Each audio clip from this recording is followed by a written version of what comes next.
and I love it still. It was, quite simply, how I survived. 1. Jude Vanderjohn was last seen in the parking lot across from Birchnell's General Store in Gans, just over the West Virginia border, where she had been camping in Cooper's Rock State Forest with 4 other girls from the newly graduated West Green High School senior class. The quickest way back went through Morgantown, but they had gone instead through Fayette County.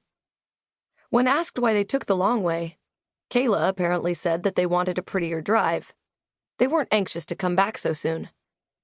Then, when Detective Torboli asked again, she admitted they had wanted to smoke a blunt in the car, and Jude had a strict personal law against blunt smoking on interstates, which did turn out to be true, but it wasn't the real reason either. Eventually, Crystal admitted that they had been followed, and took the other route because they were trying to lose the boys who had been hanging around their campsite. The boys had seemed vaguely related. They all had a similar smudge of mustache, and they spoke in a brisk mystery language. At first, Sean, BD, and Caleb had loitered in a helpful way, starting the fire and sharing from their 30 racks, showing off places around the margins of Cheat Lake where the fish were so gullible you'd think they wanted to die in your hands. The second night of the trip, the boys took them on a hike through some path that wound around the massive blocks of limestone, stories below the lookout pavilion. They took secret avenues through the rock, where slim light fell through, silvery and ancient. At the Ravens Rock Overlook, they had produced homemade blackberry wine in a 3-liter Pepsi bottle. They were romance-minded, of course. The girls didn't rebuff them too hard at first. It is sometimes nice to see a little attention. A little of that light lands on you, say, on a dizzy vista, and sweet wine is sweet, or so I'm told. Thrill seekers prefer Ravens Rock Overlook because it is unfenced. The view isn't troubled by those coin-op looky-loos. It feels likely, if you place a foot wrong, that you will spin off into the sky and never again trouble with gravity. So the boys dared to touch the girls in the dark, on the small of the back, the casual first declaration. It was romance. Apparently Kayla even held hands with Sean, the tall one with the buff of his arms showing through his cut-up t-shirt.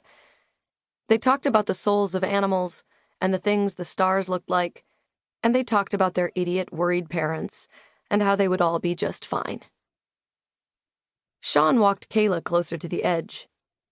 He said he wanted to show her a place where you could see the river down below like a moving silver chain. Close to the drop, he kicked her in the back of the knee, sly, to make her stumble and grab onto him dearly. Kayla pantomimed this by pinwheeling her arms in dismay when she told me the story. Sean had probably intended for her to swoon into his arms, but she instead shrieked and tore back up from the edge, and running blind in the dark, she turned her ankle in a gopher hole. The boys carried her back to camp and bound her ankle with duct tape, and even went to the Eagle Lodge Cafe to bring her ice, a Coke, a stack of cordwood to apologize. But things had turned.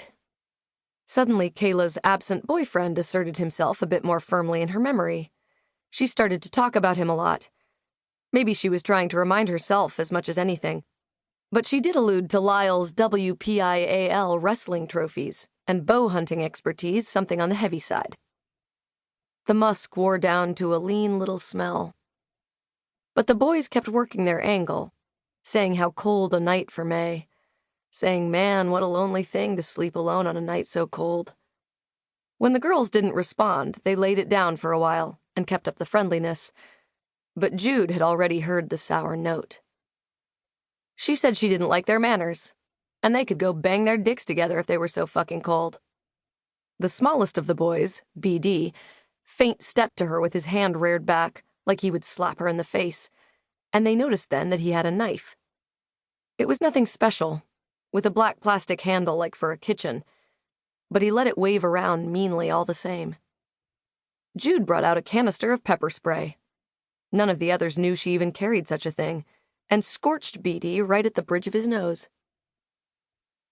Tia and Crystal and Kayla wanted to leave immediately, but it had already been dark for some time, and they had left